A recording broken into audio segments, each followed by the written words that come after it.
All right, thank you everyone. So as everyone knows, we are living here in Alberta in a fragile economic recovery. So in Calgary, our expectation for this budget was that it would help us with this recovery, that it'll give us the opportunity we need to build a better and stronger economy, to create jobs, to build stronger and safer communities, ultimately to move the city forward. So we got a mixed bag. There are a number of things in the budget, of course, that give me pause, but overall I'm feeling good. The budget is deliberate in its inclusion of cities and Calgary in particular. The other thing that I want to highlight before we get into the meat of the budget is that over the years, federal and provincial governments have been involving cities in general and Calgary in particular more and more in the actual creation of the budget. When I first started this job, I would have to listen on the radio to the budget speech, grab it the minute it got posted on the web and learn what was going to happen to Calgary. And that is not a very good way to running a huge corporation. I still have to do that because you never know what's happening at the very end. But myself and my colleagues at the City of Calgary have worked very hard with the provincial government on the creation of this budget. We've negotiated with them, we've talked to them about their priorities and our priorities. We didn't win on everything, certainly. They didn't win on everything. But that process of co-creation is so much better than what we've done in the past. And it's something I look forward to governments of all stripes doing with municipalities in the future. So I want to talk to you about a number of items today. First is capital funding and the future of capital funding from the province to the cities. The second is specifically on public transit. Third is on affordable housing. The fourth is on flood mitigation. And finally, I want to talk a little bit about our favorite topic these days, campus. So let's start with capital funding. Certainly, we are somewhat disappointed in the cut to the MSI program, $91 million to Calgary this year. I will tell you that number is less than where we started. And I'm pleased that at least we were able to negotiate a smaller cut this year than was anticipated. However, what we're also seeing in this speech is a commitment to a new fiscal framework through the city charter process. I was very pleased to hear Minister Ceci talk about revenue sharing in the future, because getting that right ultimately and divorcing the city from the whims of the provincial government in terms of building things that we need, roads and rec centers and fire halls and transit, is incredibly important. And we think we took a major step forward in that way when we heard the finance minister talk about future revenue sharing. This is all part of the city charter. And what it means is that cities want to be a part of the province's ups and downs. So now, certainly, we're sharing in the downside. We're taking our part to help balance the provincial budget deficit. Well, by the way, not a deficit we have. We continue, as we learned today, to run a very healthy city government, and we had a small surplus this year. But we'll continue to take that part, but the reverse has to also be true, that when the government is doing well, the cities have to do well. For too long, we've lived in a world where when the province of Alberta was rich, cities were poor. When the province of Alberta was poor, cities were also poor. And I'm happy to hear some commitment to changing that in the future, and that has huge potential for all Calgarians. So yes, winding down the MSI program is worrisome. Taking that cut this year is difficult, but we are looking forward to what happens in the future. I think what we hear, though, when we talk about revenue sharing, and particularly about the next topic, which is transit funding, is a recognition by the provincial government that they can't fix the economy without helping Calgary fix our economy. That Calgary needs to take its place again as the economic engine of Alberta and the economic engine of Canada, and that's going to require some very thoughtful investment. For years, we have operated with only an ad hoc public transit strategy. Money will come, we'll find a project on the shelf and we'll build it. And I'm thrilled that we are building the largest public works project in Calgary's history, the Green Line. And I was also very happy to see in the budget today a commitment to an even longer-term transit funding program that I hope will allow us to complete the Green Line, that will allow us to build our other transit priorities that we have identified in route ahead. Affordable housing is something we've been talking a lot about lately. And I note, that's the very strong verb I will use, I note possible increases to the affordable housing operating budget. As you all know, we have a lot of work to do to address systemic deferred maintenance problems, to make sure that everyone who lives in affordable housing, particularly the housing that is owned by the province but operated on their behalf, by the Calgary Housing Company deserves a safe and decent place to live. And so I'm very pleased to see that there's an increase here. We're going to have to crunch the numbers on this one and make sure that that increase will help us both keep people in homes and not shutter units and not force the Calgary Housing Company to transition units back to the province that we just can't afford anymore. But I am very, very happy in what is a tough budget to see an increase in affordable housing as a recognition of that problem. We owe these people the ability to live in a safe and decent place. And I'm glad to see that the province understands that. I'm also pleased to see on the new affordable housing side a commitment to construction of 400 new affordable housing units here in Calgary, which will be critical to address the need for new affordable housing in the city. On flood, I was very pleased to see, my understanding is that the City of Calgary's smaller flood projects, $150 million project, is not touched, and will be continue to work on that flood mitigation stuff. That's very important. And I know that this province is still committed and needs to be committed to the building of the upstream mitigation on the Elbow River, the Springbank Dry Dam. Next step, some very big money we're going to need to commit over the next short period of time to upstream mitigation on the Bow River. And we will continue to work with the province and press the case very hard that flood mitigation continues to be our #1 infrastructure priority. It has to remain that way. Finally, on cannabis, I was disappointed not to see anything about how cannabis revenue will be shared with the municipalities. We will continue our negotiations with the province. This should be very easy. Just say, look, we're going to cover your costs at a minimum. And so I'm surprised that that hasn't been done yet, even though the federal government has been very clear that the reason they're doing a 75-25 split with the province is for that money to flow through the municipalities. So we're going to need a commitment on that very, very, very soon. And I was hoping we'd get that in the budget. We haven't heard it yet. We're going to keep talking about it. So overall, we're still in economic recovery mode. That cut of $91 million is going to hurt.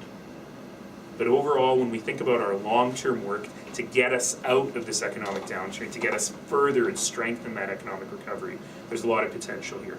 But it is going to take a lot of work from my colleagues at the City of Calgary as well as from the provincial government to get that done. Questions? That MSI cut, what does that mean? Things you can't do, longer periods of time on projects?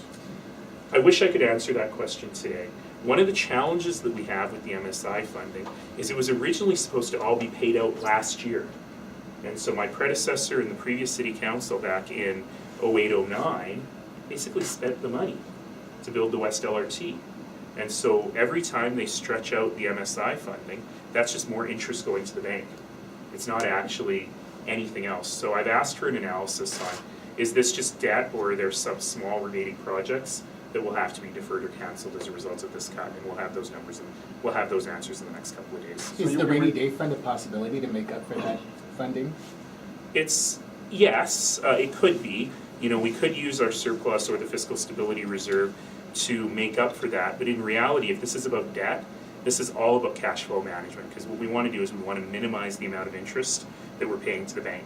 So if we can take some money out that's earning only a little bit of interest, just like you do at home in your savings account, and use it to retire debt that is at a higher rate of interest, that's something we could look at.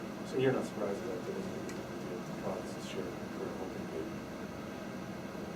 helping No, I would have been surprised if there had been, though I certainly do expect that we will have a, I'll let you get it.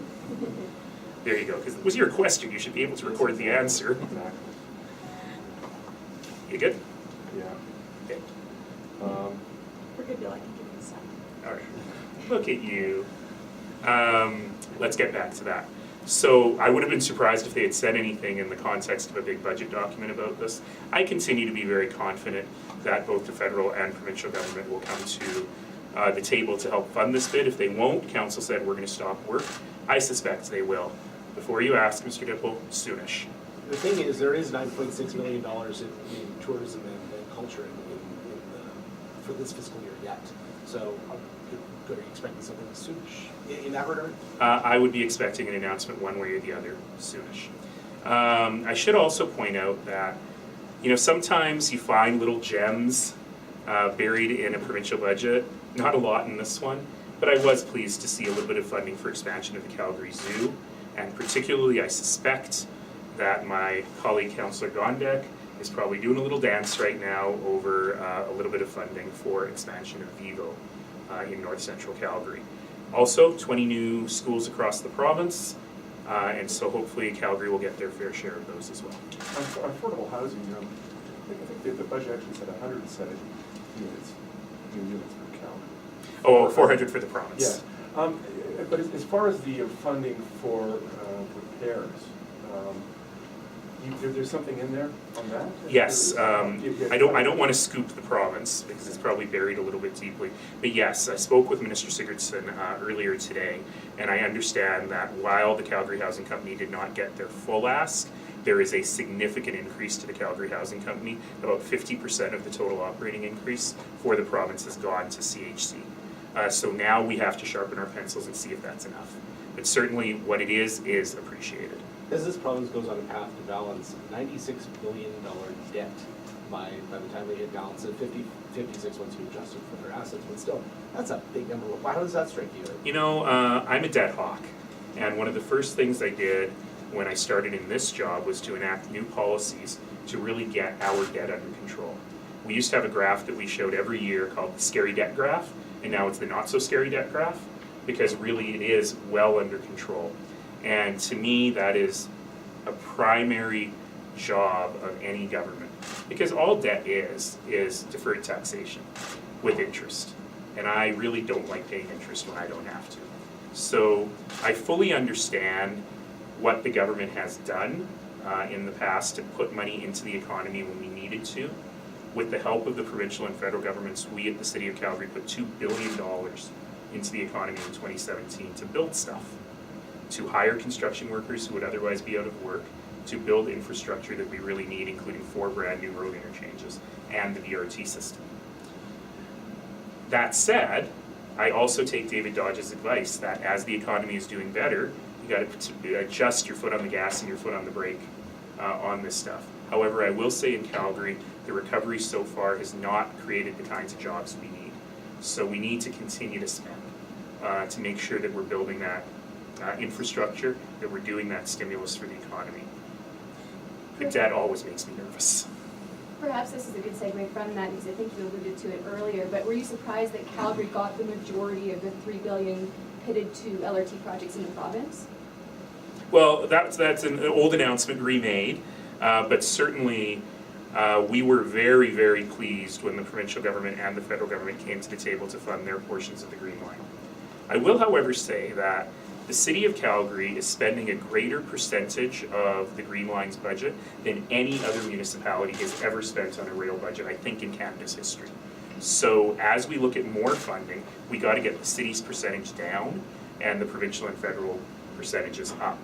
And you know, it's worth pointing out that our cut to the MSI was larger than Edmonton's cut because we're a larger city, but the transit funding was the same.